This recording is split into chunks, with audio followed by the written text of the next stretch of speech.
Oh ternyata nih yang jadi anggota DPRD dulu begini katanya, padahal hoax. Oh yang mau jadi capres cawapres ternyata dulunya begini, padahal hoax. Kita main percaya, kita share lagi. Padahal yang Allah minta apapun berita yang datang ke kita, teliti. Allah nggak minta kita untuk men-share semua berita yang ada. Yang Allah minta adalah teliti.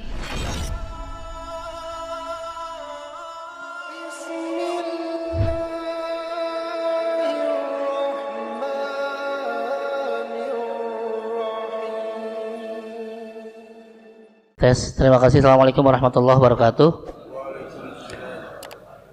Alhamdulillah wassalatu wassalamu ala rasulillah wala hawla wala quwata illa billah. Ma ba'd. Kepada para jamaah salat maghrib berjamaah Masjid Jami'ul Ikhlas yang mudah-mudahan senantiasa dimuliakan oleh Allah Subhanahu wa taala. Ini judul besarnya Adam wa Hawa. Ya, Adam dan istrinya Hawa. Ya, fil jannah di surga, wa mauqifus syaiton, juga sikap setan atau iblis terhadap mereka berdua. Dikatakan di sini dari Al-Baqarah 35, Bismillahirrahmanirrahim. Ya, wa qulna ya Adam, Allah berfirman, wahai Adam, ya, uskun anta wa zaujukal jannah, tinggallah engkau dan istrimu di dalam surga. Makanya ada ulama yang berpendapat Adam itu sudah punya istri sebelum masuk surga, karena bahasanya tinggallah kamu dan istrimu dalam surga. Berarti kan sebelum masuk surga sudah ada istrinya. Bukan awalnya sendirian terus baru dikasih istri, bukan. Gitu ya, dari kalimat ini. Ya. Kemudian wa kula minha, makanlah apapun yang ada di sana, haitsu syi'tuma, apapun yang kamu mau. Cuma satu aja yang Allah minta.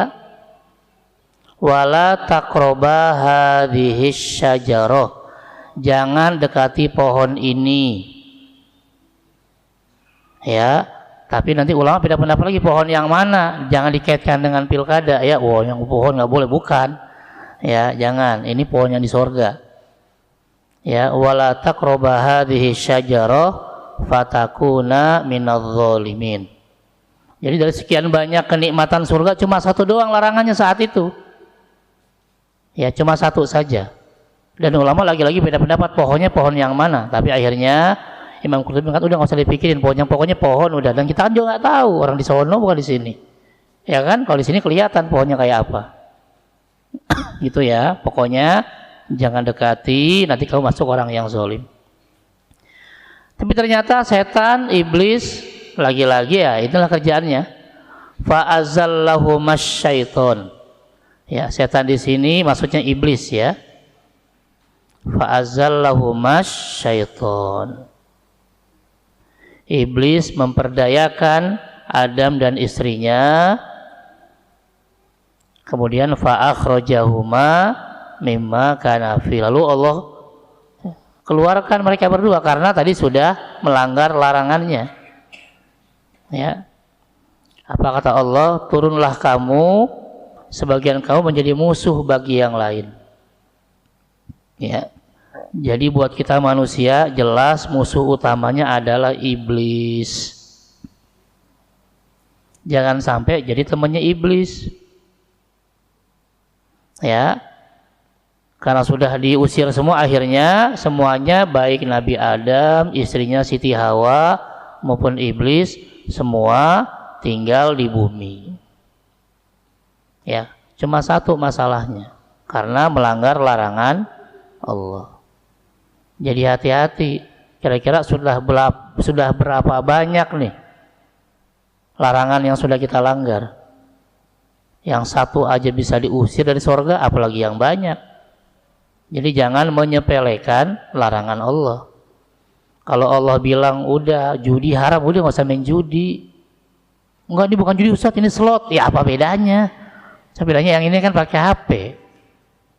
Ya, mau namanya trading kayak apa, kayak malu judi, ya judi, udah tinggalin. Ya. Allah bilang jangan minum khamr. Ini bukan khamr Ustaz, ini topi miring, ya sama aja. Mau topi miring mau apa, intinya khamr, minuman beralkohol, ya jangan. Gitu ya. Karena khawatir ketika kita menyepelekan larangan Allah, yang satu aja bisa diusir dari surga, apalagi yang belum ke surga. Tapi ini uniknya ya, Allah sayang sama Nabi Adam dan istrinya. Jadi diusir cuma masih dikasih. Kayak misalnya gini ya, kita kesel di kelas, kita ngusir murid, tapi tetap kita kasih tugas. Atau kita kesel sama anak, kita usir keluar dari rumah, tapi masih kita kasih duit. Ya, itu namanya ngusirnya masih setengah-setengah. Ya, apa buktinya? Di sini Allah katakan fatalaqqa Adamu min rabbih kalimat. Walaupun Allah usir, Allah ngasih petunjuk beberapa kalimat kepada Nabi Adam, sehingga Adam menjadikan ini sebagai ya bacaan taubatnya, lalu Allah menerima taubat ini. Ya, barulah di sini dikatakan, ditegaskan, keluarlah semua dari surga, baik Nabi Adam, Siti Hawa maupun iblis. Dan ketika di dunia nanti kalau datang hudan, petunjuk, maka terima petunjuk itu. Ya, dan kebetulan umat Nabi Muhammad ada petunjuknya. Apa tuh? Di Al-Baqarah ayat 2. Ya, bismillahirrahmanirrahim. Dzalikal kitabu la raiba fihi hudan. Inilah Alkitab Al-Quran yang tidak ada keraguan di dalamnya sebagai hudan, petunjuk. Jadi siapapun yang menerima hudan, petunjuk, kalau sekarang berupa Al-Quran, maka dia yang akan kembali ke kampung halaman. Kenapa diceritakan kisah Nabi Adam? Biar kita tahu kampung halaman kita itu di surga, bukan di neraka. Ya, makanya jangan salah pilih. Nanti kalau salah pilih, takutnya ke neraka. Ya, kemudian orang-orang yang salah pilih siapa nih? Walladzina kafaru, orang-orang yang kafir, tidak mau mengambil Al-Quran sebagai hudan, petunjuk, tidak mau beriman kepada kerasulan Muhammad, tidak mau mengesahkan Allah, maka apa kata Allah? Dialah orang yang masuk neraka dan kekal di neraka. Na'udzubillah min dzalik.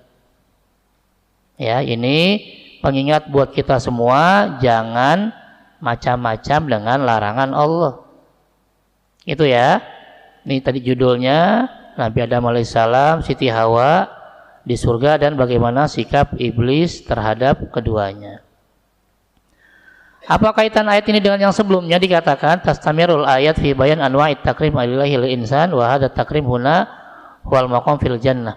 Dikatakan di awal bahwa Nabi Adam begitu dimuliakan oleh Allah sampai-sampai semua malaikat disuruh sujud kepada Nabi Adam, sujud sebagai penghormatan, bukan sujud ibadah.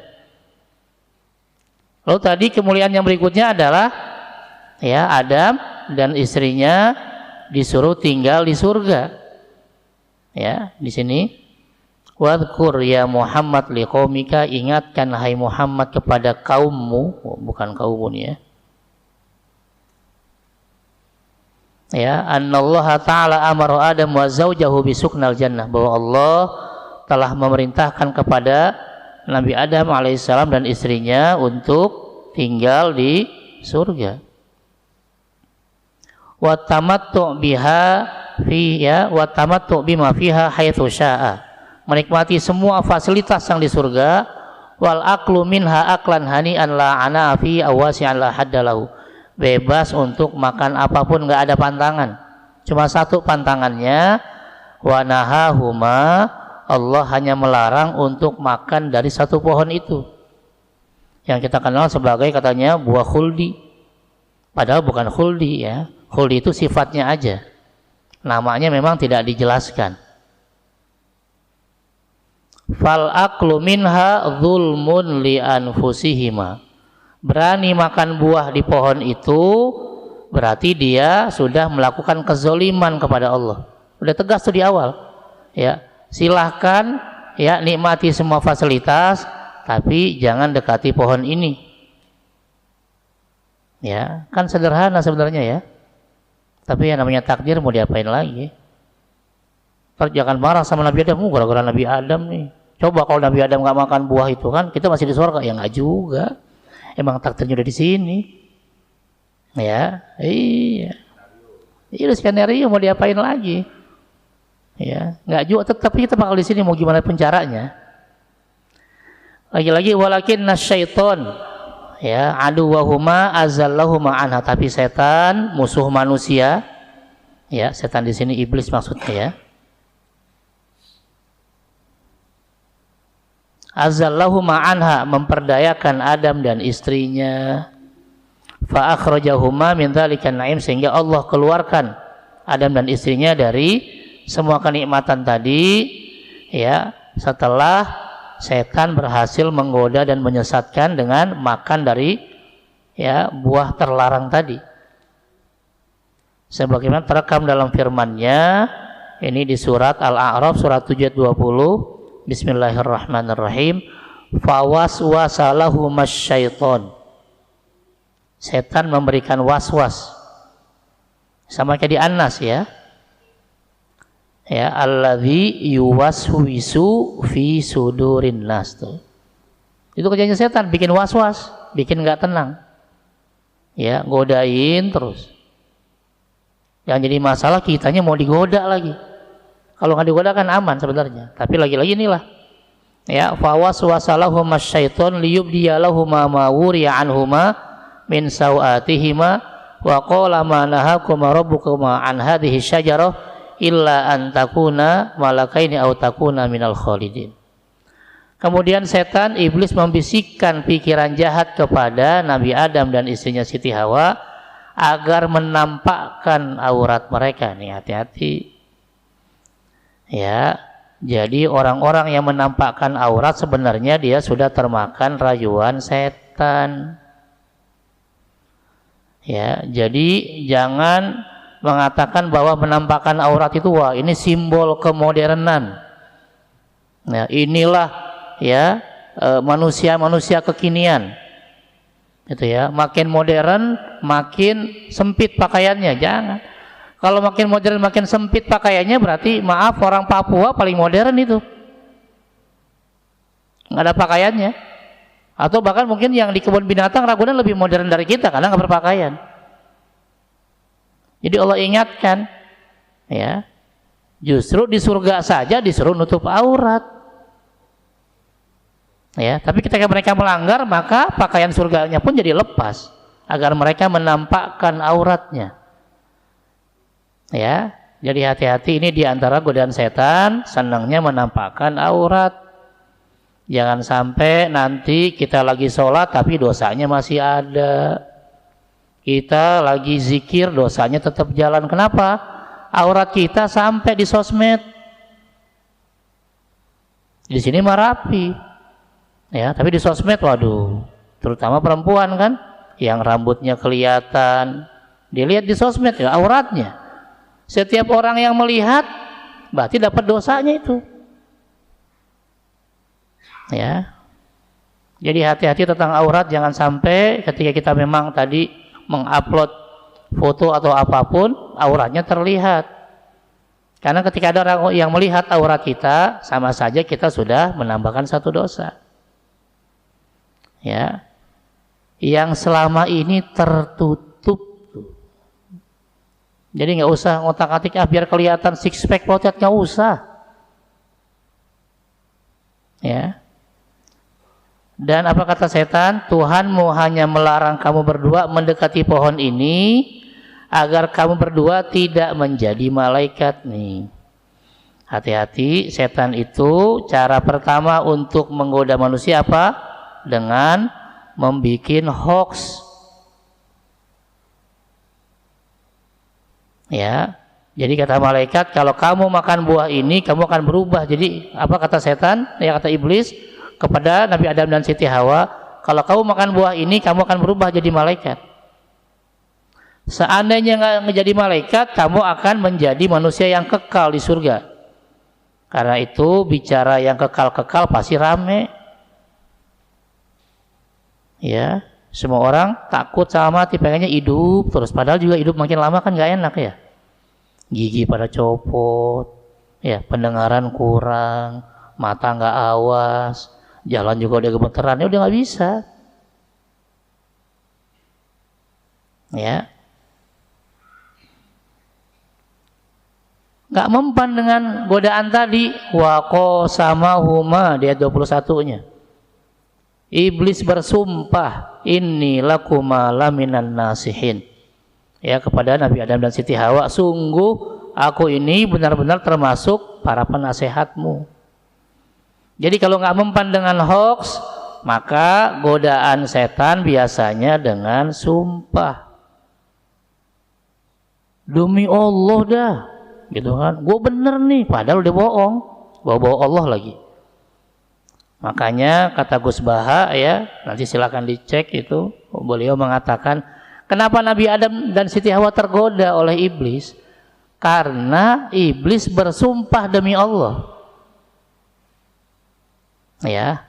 Dan Adam, ya, Nabi Adam dan Siti Hawa nggak nyangka ada orang berani berbohong bawa-bawa nama Allah.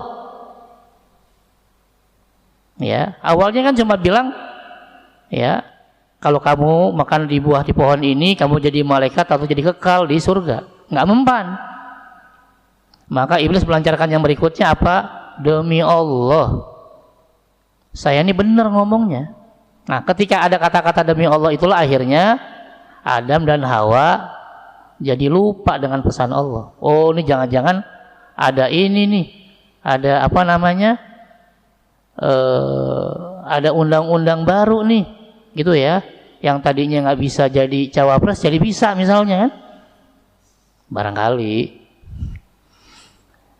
Nah, ini yang dipikirkan oleh Adam.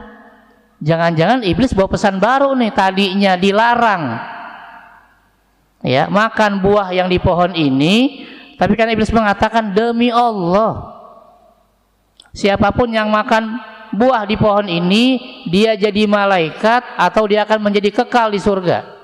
Maka Nabi Adam berpikir dan istrinya Siti Hawa, mungkin ada revisi nih, yang tadinya dilarang sekarang jadi boleh. Kenapa? Karena iblis bawa-bawa nama Allah.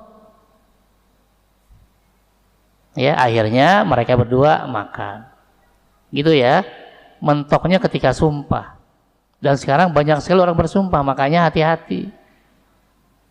Ya. Gimana cara hati-hatinya? Sudah Allah ingatkan di surat, misalnya di surat 49. Ya, ayat ke-6. Jangan gampang percaya sama satu berita. Ya. Apalagi sekarang zaman-zaman politik nih ya. Kadang untuk memenangkannya bukan dengan cara yang baik, tapi menghantam lawannya. Yang nggak jelek jadi jelek aja. Ya, bismillahirrahmanirrahim. Kebaca nggak? Kalau nggak kebaca saya copy ke sini. Ya, ini ingatan buat kita semua di surat 49 ayat 6. Ya, bismillahirrahmanirrahim. Ya ayyuhalladzina amanu, hai orang-orang yang beriman, in ja'akum fasiqun binaba'in, kalau ada orang bawa berita, tuh. Nah, di sini sekarang ya. Jangan langsung dipercaya. Gimana? Fatabayyanu, maka telitilah kebenarannya. Ya. Oh, ternyata nih yang jadi anggota DPRD dulu begini katanya, padahal hoax. Oh, yang mau jadi capres-cawapres ternyata dulunya begini, padahal hoax. Kita main percaya, kita share lagi. Padahal yang Allah minta, apapun berita yang datang ke kita, teliti. Allah nggak minta kita untuk men-share semua berita yang ada. Yang Allah minta adalah teliti. Teliti apanya? Ya, satu, ketika bicara berita yang diteliti adalah apa? Referensinya. Ini berita dari mana sumbernya? Ya, Ada yang bilang ini hadis Nabi. Hadis dari mana? Hadis riwayat siapa? Nomor berapa hadisnya? Oh ini Quran Pak Ustadz. Quran itu di surat berapa, ayat berapa? Apalagi ada berita ujung dalam kurung Ali bin Abi Thalib. Emang yang nge-share itu ketemu Ali? Ali yang ngomong sama dia? Kan nggak mungkin. Ali udah lama wafat. Ya kan? Wafat tahun 40 Hijriah. Terus tahu dari mana kalau itu ucapan Ali? Oh, saya pernah baca kitabnya Pak Ustadz. Tulis di bawahnya. Ucapan Ali dari kitab ini. Gitu. Referensinya mana? Sumbernya mana? Kalau nggak ada sumbernya nggak usah di-share. Ya, karena orang tua kita, Nabi Adam dan Siti Hawa juga pernah terperdaya oleh iblis gara-gara nggak ngecek berita. Dikiranya sudah ada informasi baru yang tadinya dilarang jadi nggak dilarang lagi, ternyata salah. Oh benar Pak Ustadz referensinya, selesai belum? Enggak. Yang kedua baru lihat kontennya, ya, atau isi beritanya. Maksudnya apa yang dilihat? Isi beritanya lengkap apa enggak? Karena kalau enggak lengkap bisa berbahaya. Ya. Mana buktinya? Buktinya kita lihat bagaimana Utsman bin Affan radhiyallahu an, khalifah ketiga, ya. Beliau ketika mengcopy paste Al-Qur'an yang dikumpulkan di masa Abu Bakar, di copy paste jadi 6, kemudian dibawa ke berbagai kota yang lain sambil ya dengan guru ngajinya. Lalu Quran yang masih ada sama sahabat yang masih berserakan dikumpul, dibakar. Karena sudah ada versi yang lengkap. Tapi saudara-saudara kita yang adanya di perbatasan dulu di Mesir, ya, yang baru masuk Islam, dengar ceritanya nggak lengkap. Apa yang mereka dengar? Utsman bakar Quran. Marah nggak kira-kira? Marah. Kita aja dulu ya, waktu masih sekolah kan, apalagi yang STM tuh ya, dengar bakar Quran, wah udah semangat, bisa tawuran itu, padahal belum tentu benar. Tapi kalau tahu cerita lengkapnya, oh Utsman bakar Quran karena sudah dibukukan di masa Abu Bakar, di copy paste lagi di masa Utsman. Lalu Quran yang enggak lengkap dikumpulkan, apalagi yang sudah rusak dikumpulkan, dibakar, nggak ada masalah. Makanya kalau mau baca berita, bacanya yang lengkap. Ya, itu baru zaman Utsman. Zaman sekarang deh, hasil penelitian dari PBB ya tentang Irak dulu di zaman Saddam Hussein yang katanya ada senjata pemusnah massal. Ujung laporannya apa? Ada senjata pemusnah massal, tapi tanda tanya. Sampai ke Amerika, tanda tanyanya diganti jadi tanda seru. Kira-kira ada apa enggak? Jadi ada, makanya akhirnya dihancurkanlah Irak cuma gara-gara tanda tanya berubah jadi tanda seru. Maksud yang dari PBB enggak ada di Irak. Dan sekarang lihat 1 juta rakyat Irak yang udah ya terbunuh plus minus. Ya, apalagi bicara Palestina. Ya, biang hoax di dunia adalah Yahudi. Dia yang ngebunuh, dia yang merasa menderita. Ya, jadi kalau kita baca berita, usahakan bacanya versi lengkap. Kalau nggak lengkap, nggak tahu, coba cek HP-nya. Jangan-jangan kuotanya dihabis. Ya, baca setengah-setengah doang. Gitu ya. Udah selesai, udah lengkap nih Pak Ustadz. Udah boleh di-share belum? Belum. Yang ketiga, bermanfaat enggak? Kalau nggak bermanfaat nggak usah di-share, ngapain? Ya, ini pembelajaran buat kita. Jangan sampai kita kayak orang tua kita dulu, Nabi Adam dan Siti Hawa, gara-gara nggak ngecek lagi, main percaya omongan iblis, akhirnya dikeluarkan dari surga. Makanya Allah ingatkan kepada kita nih, teliti apapun berita yang masuk, maka telitilah kebenarannya, referensinya, sumbernya, konten isi beritanya lengkap atau tidak. Yang ketiga, bermanfaat apa enggak. Kalau tiga-tiganya oke, silahkan. Kalau ada salah satu yang enggak ada, enggak usah. Kenapa? Kalau terpaksa kita share, dibaca oleh orang banyak, apa kata Allah? Ya, agar kamu tidak mencelakakan satu kaum karena kebodohanmu.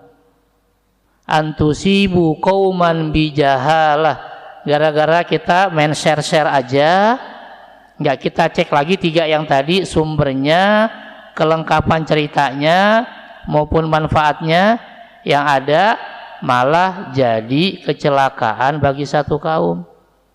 Kayak tadi saya bilang, Irak 1 juta orang, bahkan Saddam Hussein juga akhirnya dieksekusi tanpa kesalahan. Sampai sekarang nggak ketemu tuh senjata pemusnah massalnya, nggak ada. Ya, dan Amerika dengan senyum-senyum ya nggak merasa bersalah, cuma oh iya salah informasi. Coba bayangkan, ngomongnya enak banget padahal 1 juta orang yang mati. Dan sampai sekarang Irak luar biasa hancurnya. Di Libya kayak gimana, ya, mereka udah menghancurkan rakyat Irak, mereka bawa emas-emasnya Saddam dan seterusnya, termasuk yang di Libya, dan sekarang merambah ke Palestina. Palestina di bumi hanguskan, tapi dilepas pantai. Gaza itu sudah ada deal antara Amerika dengan Israel untuk ya di sana membuat semacam, karena di sana ternyata ditemukan gas alam yang luar biasa banyaknya. Padahal itu wilayah Palestina, mau digarap sama Amerika dan Israel, coba. Dengan membumi hanguskan banyak orang-orang Gaza. Nggak ngerti pemikirannya gimana ya, kok demi uang berani membunuh sampai ya belasan ribu orang. Nggak takut apa nanti di akhirat bakal ditanya gitu ya. Dan yang terakhir artinya apa? Kalau kita nggak ngecek lagi, kamu menyesali perbuatanmu itu. Waduh, terlanjur di-share gimana Ustaz? Bisa ditariknya? Ya nggak bisa. Makanya kalau tiga tadi nggak ada, nggak usah. Sumbernya nggak jelas, beritanya nggak lengkap, nggak bermanfaat, nggak usah. Salah satu nggak ada, nggak usah di-share. Semuanya lengkap, silahkan di-share. Ya, karena korban pertama dari ketidaktelitian menerima berita adalah Nabi Adam dan Siti Hawa. Oke, ada pertanyaan? Silahkan.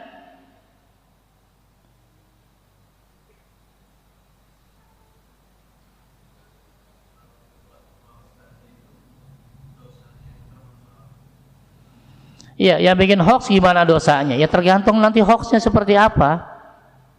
Ya, semakin besar nanti hoaxnya, semakin besar juga dosanya. Kayak tadi, yang bikin hoaxnya sampai merusak satu negara di Irak misalnya, 1 juta orang sampai tewas gara-gara hoax itu, dengan alasan di Irak ada senjata pemusnah massal.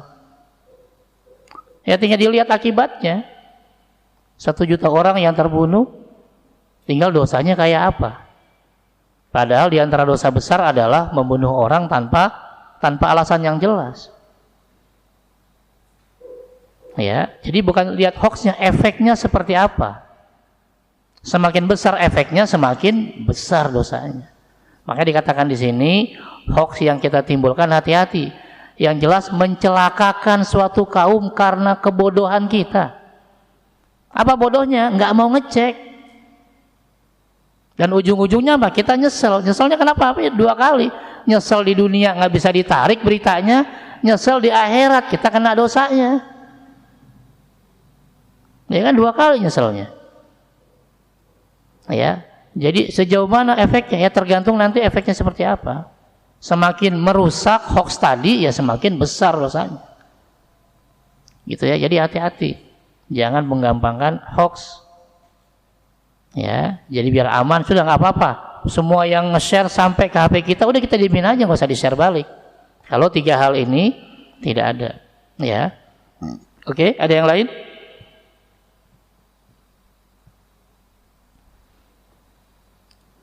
Ya, kita lanjut ya. Fataghallabat alaihi ma wasawis syaitan, akhirnya setan menang. Karena tadi setan sudah bersumpah ya.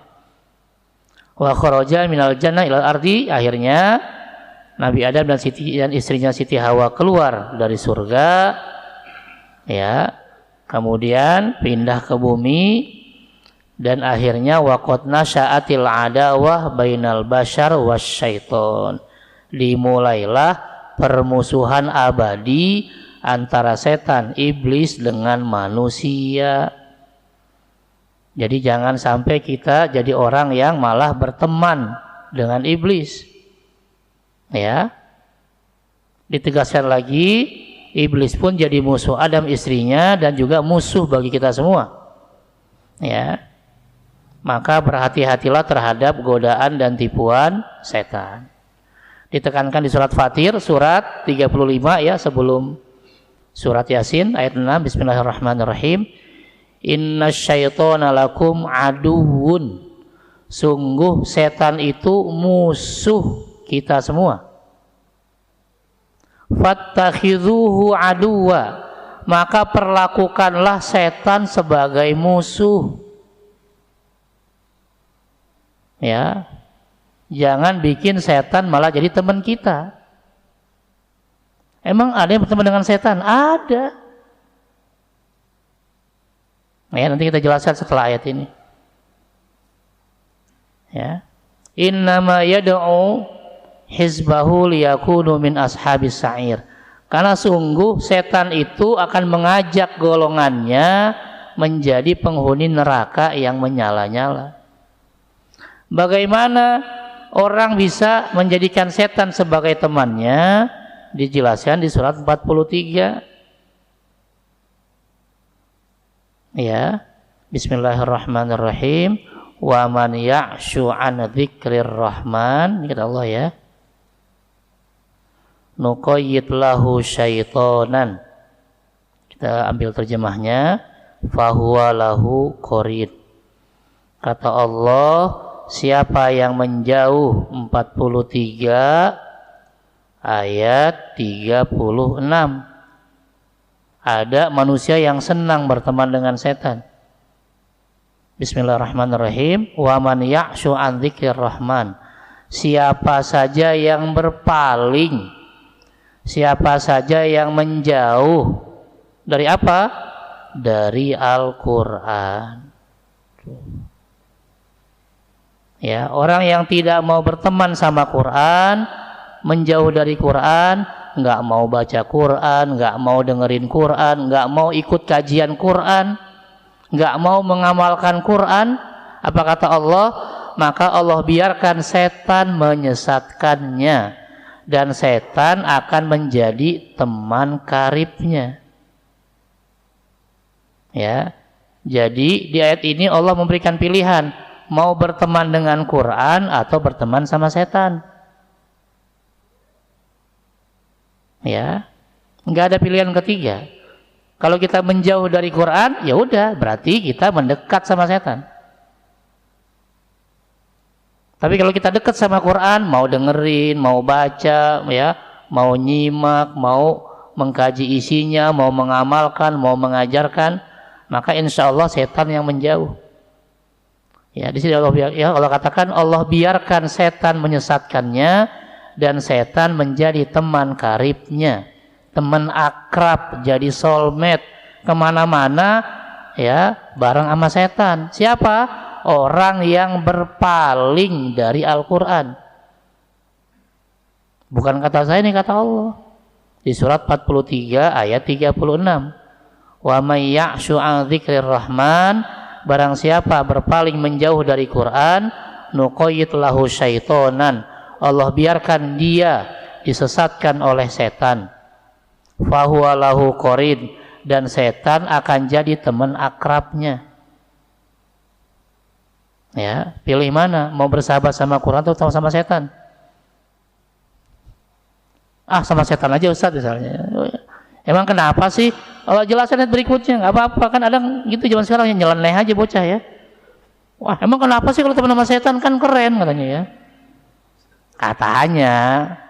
Makanya Allah jelaskan, emang apa sih konsekuensinya orang berteman sama setan? Nah, wa innahum la yasuddunahum anis sabil, ayat 37 ya. Nah, sungguh setan itu Tugasnya apa? Menghalang-halangi manusia dari jalan yang benar. Pengen sholat, udah ntar aja. Baru juga azan. Ya, akhirnya ntar. Terus dengar qomat, baru juga qomat. Akhirnya malah nggak sholat. Kenapa? Karena temannya setan. Ya, kenapa temannya setan? Karena jauh dari Quran. Ya, dengar azan Jumat, tenang aja baru azan, habis azan kan nggak langsung sholat, cuma khutbah, bisa kedengeran juga kok di rumah. Nah, itu setan kerjaannya. Ya, akhirnya kagak sholat Jumat. Ya, wa innahum la yasuddunahum 'anis sabil. Kerjaan setan itu menghalang-halangi manusia dari jalan yang benar. Kalau ada yang benar pasti setan nggak suka. Dan repotnya lagi nih, wa yahsabuna annahum muhtadun.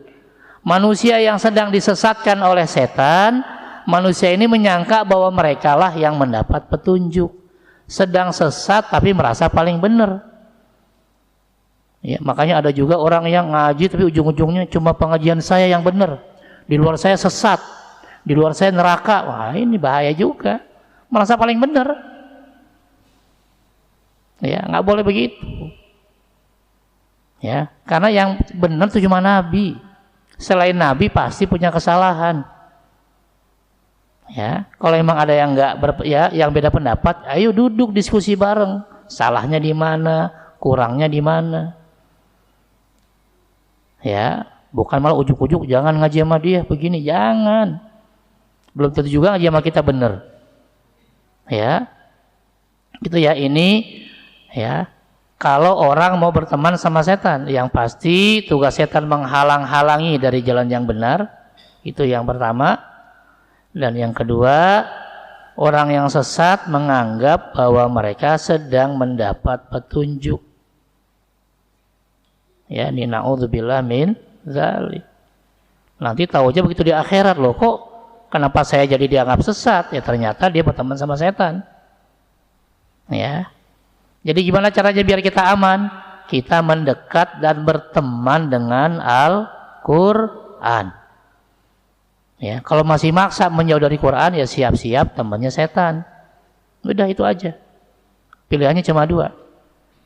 Ya, tapi saya nggak bisa baca Quran, Ustadz. Ya dengerin aja Qurannya. Ya, atau bacanya sambil setel murotal. Kan dari luar keren, keren banget ya bacaannya. Padahal suara murotal, 5 pelan aja. Ya nggak masalah. Ya, yang namanya lagi belajar. Ya, atau duduk di sini bareng sama imam, baca bareng-bareng. Ya, begitu nanti baca satu-satu, maaf Pak Imam, saya senangnya bareng-bareng. Saya takut sombong, misalnya. Padahal ya takut salah. Saya tawadu nih. Ya, nggak masalah. Kalau memang kita masih takut salah, bacanya bareng imam aja udah.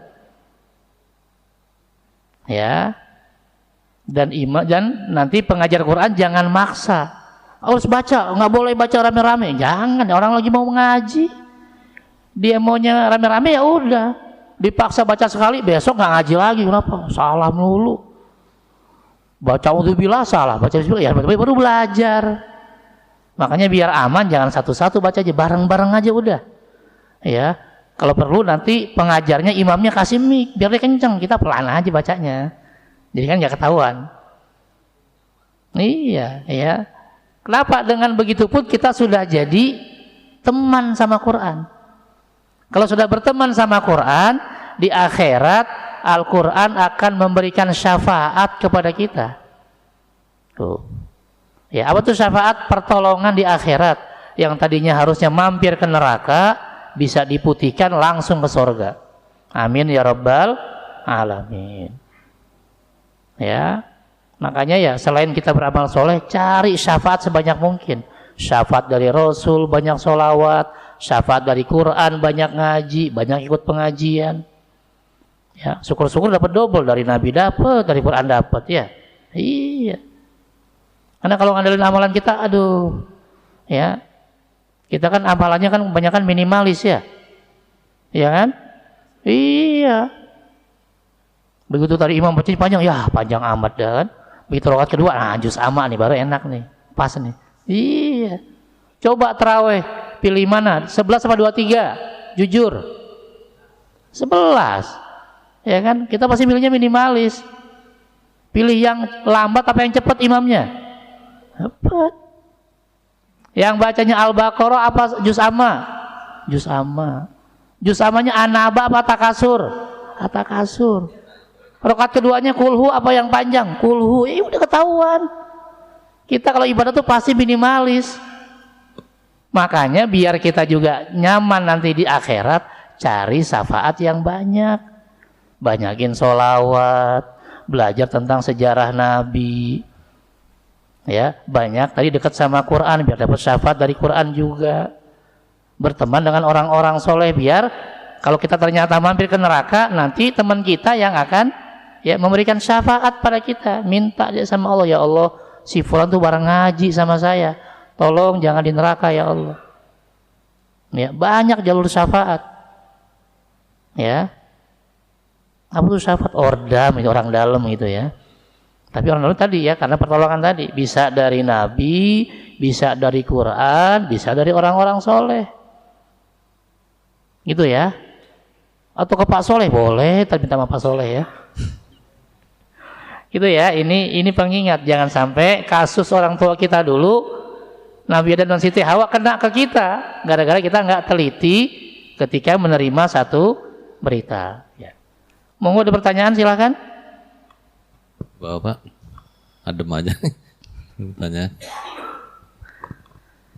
Ya, kemudian Allah ajarkan nih cara taubat ini kalau memang kita bermasalah ya, karena kita kan pasti bukan maksum, kita nggak mungkin ya bisa bebas dari dosa. Nah, caranya ini sudah diajarkan oleh Allah di surat Al-A'raf ayat 23. Ya, ini doanya Nabi Adam dan Siti Hawa. Silakan dibaca sebanyak mungkin. Ya, ini sudah kita hafal juga. Bismillahirrahmanirrahim. Rabbana dzolamna anfusana wa illam taghfir lana wa tarhamna lanakunanna minal khosirin. Ya Allah, ya Tuhan kami telah menzolimi diri kami sendiri.